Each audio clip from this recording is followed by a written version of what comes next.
Educating Rita is about two people, Frank and Rita. Rita is a 26-year-old hairdresser who decides that it's time for a change. She wants to better herself. There are a lot of expectations on her. She wants to be educated. So she enrolls in an open university course where she meets Frank, her professor, who comes from a completely different world. Frank is a lecturer at university and has decided to take on an open university course, an extracurricular thing that's new to him as well. So it's a meeting of someone who's quite jaded in the education system, someone who's not sure about the education system and is new to it. So they're testing each other out a bit at first, but then they find a connection between the two of them. It's called Educating Rita, but Frank is also being educated. They're educating each other. And it's a really lovely relationship actually, because initially they both seem like they're from completely opposite worlds. And that's where the humour and the heart comes, because they spend the play trying to negotiate each other and trying to work out how each can fit into the other's world. She's a very endearing and different student for him. So when he first comes across, he talks about it being a breath of fresh air in this stuffy old place that is, and he's cocooned in this room in the university as well, struggling with alcohol. He's got his own demons.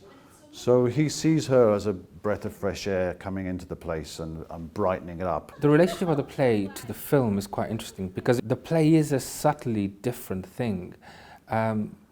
The play is much more about the relationship between the two of them, because it is just the two of them in this room. Obviously, the challenge is that you need two brilliant actors that can convey the energy of the piece and the detail of it and the changing texture of it.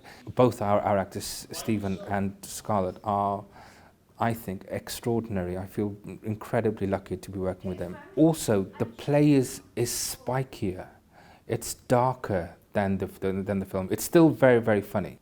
We're setting it in its original time, and it was a time of strife, unions asking for more money, 3-day week strikes, all sorts of things coming on. It felt to me like there's something about when it was written, 79, 80, Thatcher coming in, and the world now with the Conservative majority, and a sort of contest over values in the political sphere, and the choice for those that don't have, that feels very resonant. It feels quite cyclical again. The themes in it are very human and are relatable, and even now we still are able to recognise the human beings from the, people don't really change that much. It's only our clothes and society, and but the person, the human being, doesn't change. It's been an absolute joy working on the piece, working on it with them, and realising how brilliantly it still works, how effective it still is, how funny it still is, but also how relevant it is in terms of the world as we see it now.